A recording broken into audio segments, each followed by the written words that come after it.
will be muted and will need to unmute themselves prior to speaking. We do have several guests on with us, and I guess we can go ahead and do roll call. Catherine? Senator Girdler. Here. Senator Howell. Here. Senator McDaniel. Senator Webb. Representative Meeks. Representative Petrie. Present in my annex office. Thank you. Representative Thomas. Here in person. Representative Freeland presiding. Here. And we do have a quorum, so we can conduct business. We'll ask if anyone will make a motion to approve the minutes of the last meeting. So moved. Second. All right, no one objects. Catherine, would you like to read the information items?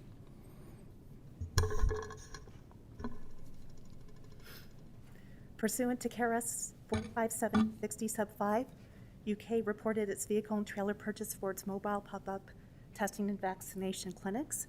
Pursuant to KRS 45812 sub 1, 3 school districts reported debt issuances to finance new projects. Pursuant to KRS 45A180 sub 2, UK reported its intent to use this construction management at risk project delivery method for the Delta Gamma renovation addition. Thank you. And do we need a motion or anything for that? No? Okay.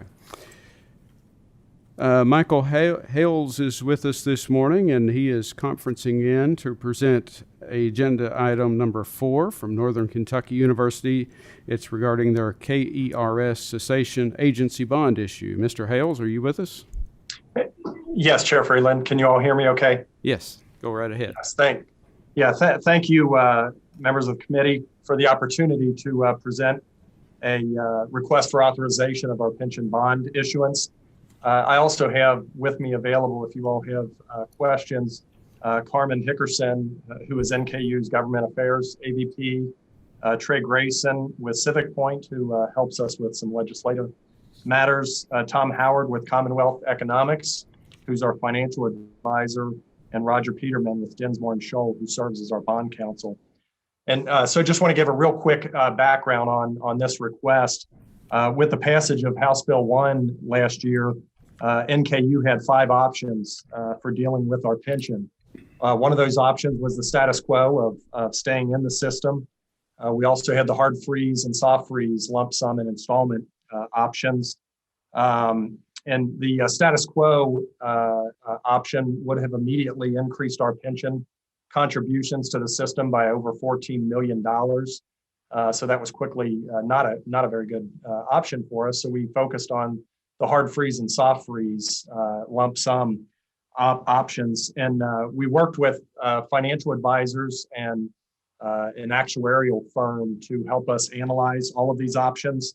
And on December 2nd of last year, our board of regents decided to go with the soft freeze lump sum option, as we felt was best for NKU financially, as well as the well-being of our employees. The board authorized us to issue up to $320 million of bonds to exit KERS and pay off the liability. And after the board approval, we began working with financial advisors, our underwriters, our bond counsel, as well as the Office of Financial Management to prepare for the issuance. In mid-February, Moody's issued a favorable rating for us, retaining our A1 stable. And so our request today is to receive approval to issue general receipts bonds not to exceed $320 million to pay our liability calculated by KERS and cease participation in the KERS non-hazardous plan. The materials that were provided to you in advance provided a preliminary calculation of our issuance that showed an estimate of $278 million planned for early April.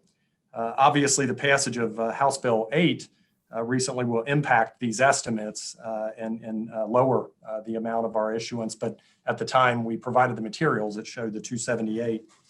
Our next steps are to receive approval from your committee, as well as State Prop, which we understand will be setting up a meeting very soon, hopefully later this week, to provide their approval now that Senate Bill 214 has passed and provides the specific statutory authority that they were looking for. After the bond issuance in early April, we would make our estimated payment to KERS. And then as of July 1st of this year, we will have exited the non-hazardous plan. We expect to receive the final calculation from KERS based on our June 30th, 2021 liability by January of next year. And at that point, we will true up our payment to KERS to finalize the process. So with that, I'll stop and see if I can answer any questions of the committee. I'll make a motion that we approve. All right, any questions? Okay. It's Jason Howell. Let me take this off so you can hear me better. I've got just a couple of clarifying questions. This is really just a timing issue for us going out of order, correct? Absolutely correct, yes. And at any stage in the process, if this is not approved, whether it be by the legislature, by anyone down the line, nothing we do here is of any real effect. Yes, that is correct. Okay. And the reason we're moving out of order is that it's more of a rate lock issue?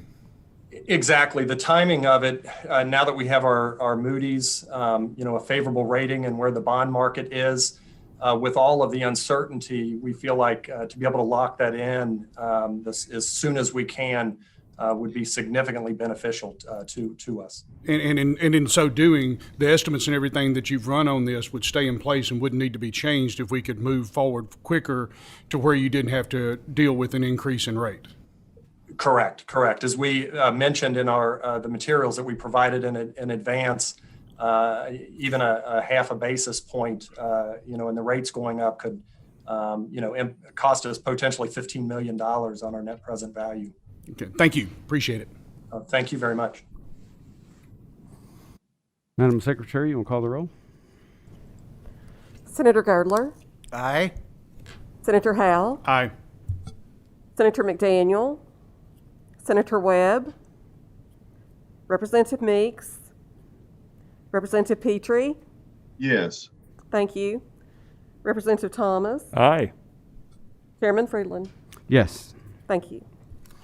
All right, our next action item is a project report from the Finance and Administration Cabinet. It's a new project in Transportation Cabinet, Department of Highways and LIDAR Equipment Systems. There is action required, so we'll hear from Janice Thomas. She is the Deputy State Director of the Office of the State Budget Director. So, Ms. Thomas, are you with us? Yes, I am, and thank you. Thank you. Go right ahead. Good morning. My name is Janice Thomas, Deputy State Budget Director. In accordance with the provisions of KRS 45750 through 45800, I'm requesting approval of one new project today. It's a new capital equipment purchase for the Transportation Cabinet, Department of Highways, LIDAR, hardware and software project for 3 vans, and each costing $275,000 for a total of $825,000 funded with the Federal Highway Administration funds. LIDAR is a light detection and ranging system that uses lasers and sensors to produce realistic representation of the scanned environment, creating a 3D image model, and provides critical data required for the Federal Highway Administration, as well as assisting the Cabinet with project development, highway safety, and asset management efforts. I'm happy to entertain questions. Otherwise, I would ask for your approval. Thank you.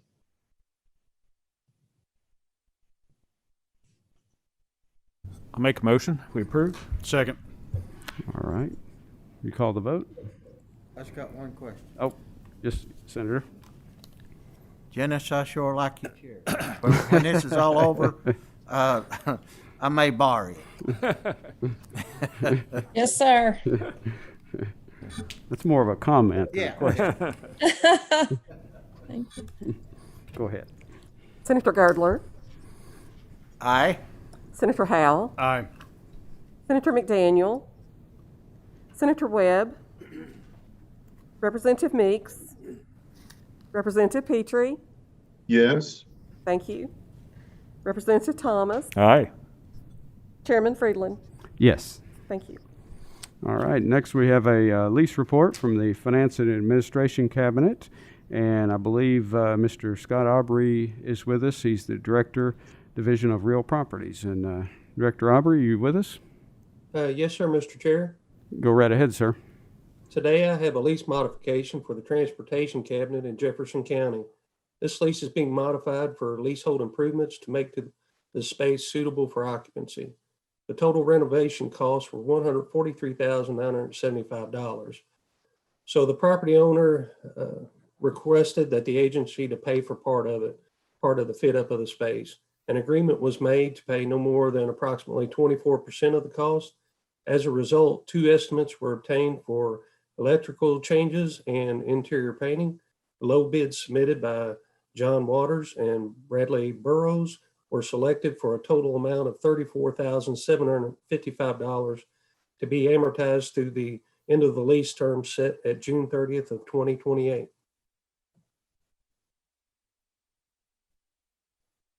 And I'm happy to answer any questions the committee may have. Thank you. Does anyone have any questions? I'll make a motion. Oh, it's just information items, so no action sorry. required.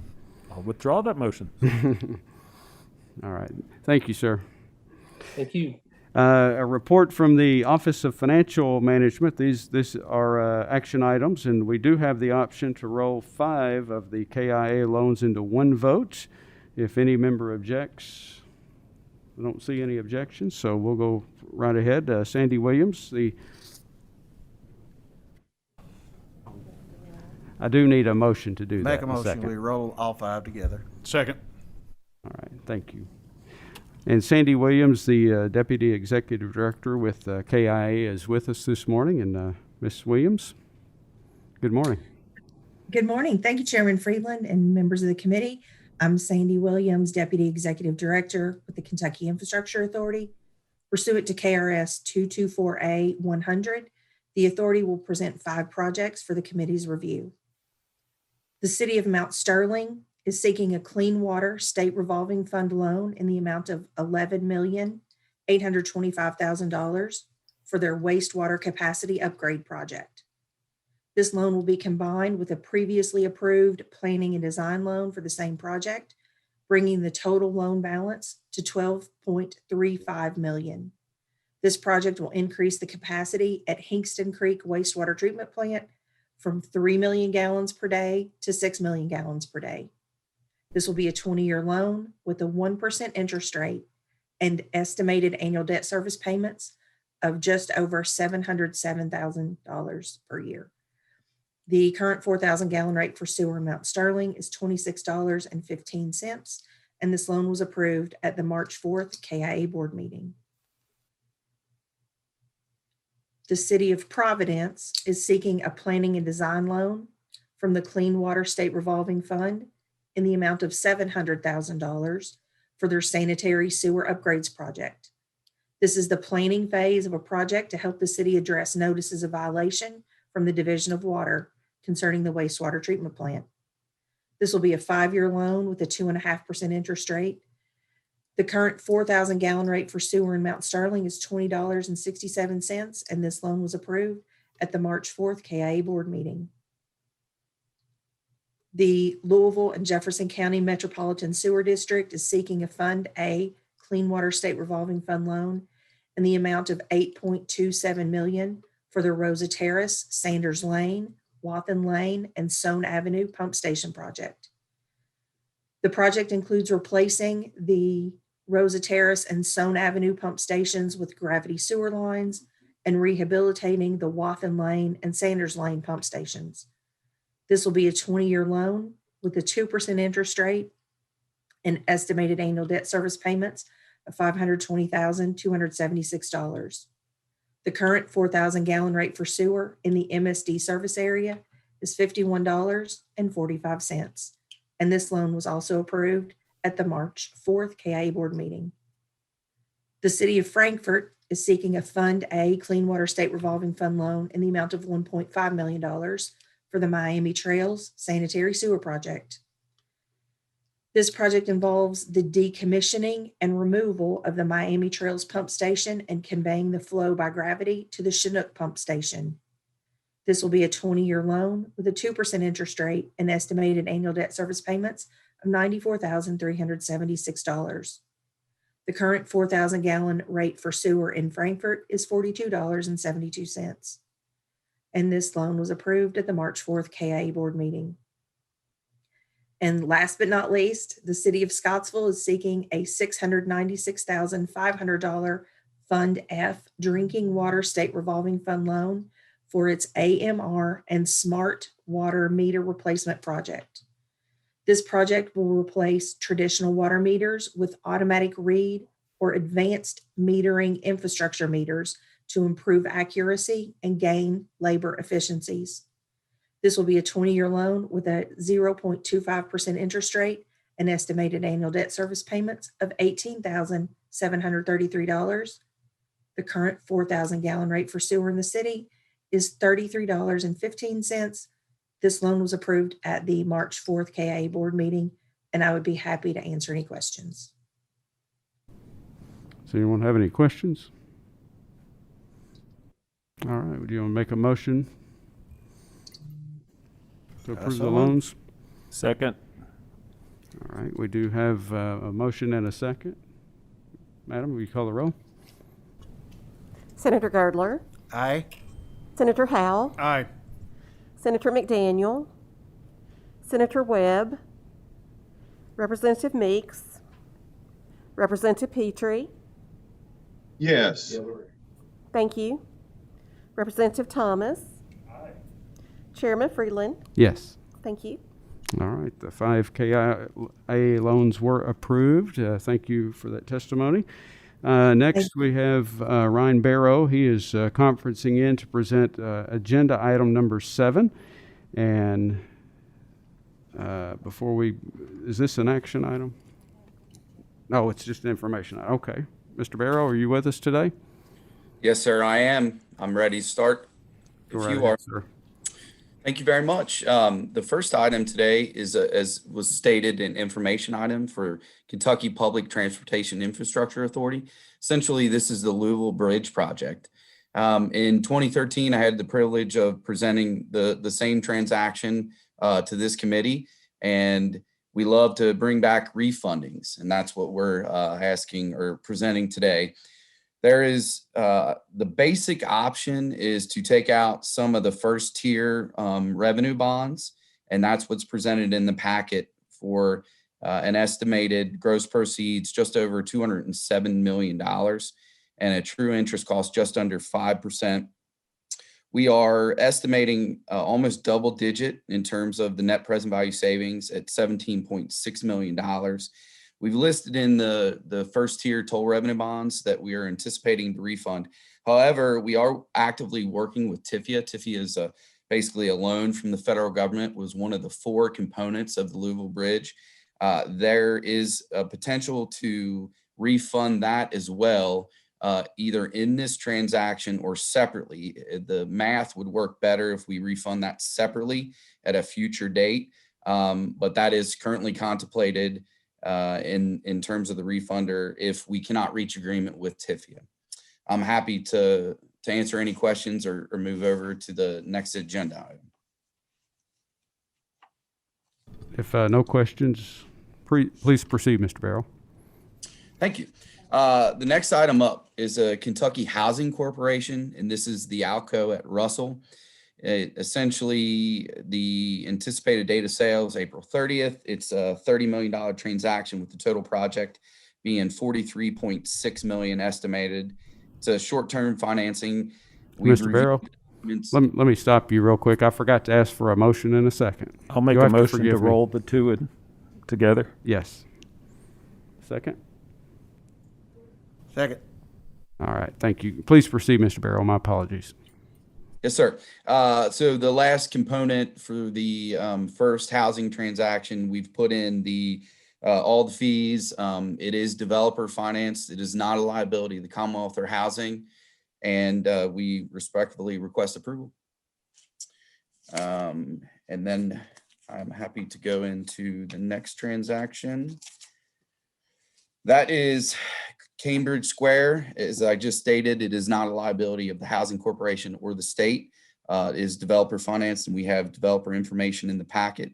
The anticipated net proceeds of this transaction is $33 million, with the total project cost at $76.6 million. It's a 24-month financing as well. And respectfully request approval of that transaction. I'll make a motion, we approve both. Second.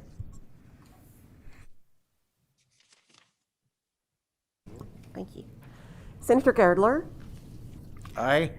Senator Howe, Aye. Senator McDaniel, Senator Webb, Representative Meeks, Representative Petrie, Yes. thank you, Representative Thomas, Chairman Friedland, Yes. thank you. All right, Mr. Barrow will be presenting item 7C, which is 6 new school district debt issues. If he is still with us. Yes, Okay. I am. Lost your screen there. I'll This make a is- motion, we roll them together. I'm sorry.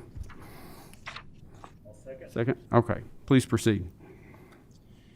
So the last item I have for your consideration today is the local school districts transactions, of which a component is paid by SFCC. We look at these in 2 categories: the new money transactions.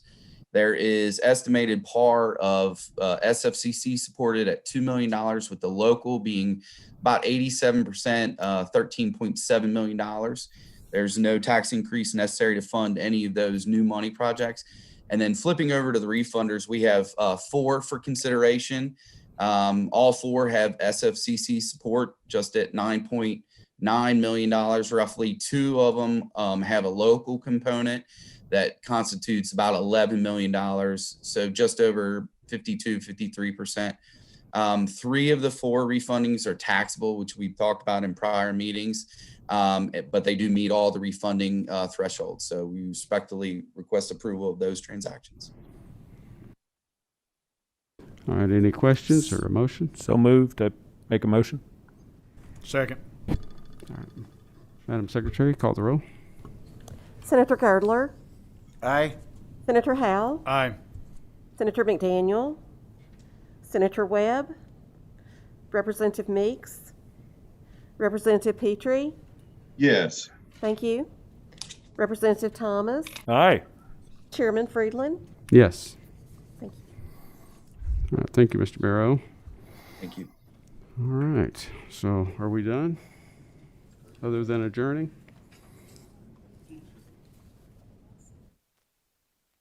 We got our next meeting. Oh, Senator? Yes. We'll let her record the votes before. And just for information, we'll have our next meeting on April 20th at 1 p.m. And Senator Rick Girdler will be chairing, so that's probably good news for all of us. I've got one request that from now on, Senator Webb, you need to come in early if I'm going to do the meeting. I started to say, since you're going to be chairing, I'll be here. I'll bring the donuts. All right, hey. I'm looking at the agenda, Mr. Chairman. I'd like to record our votes on all matters. Thank you. Thank you. All right, if there's no more business, I know all of us have a full day ahead of us, so we can make a motion to adjourn. All right, thank you so much.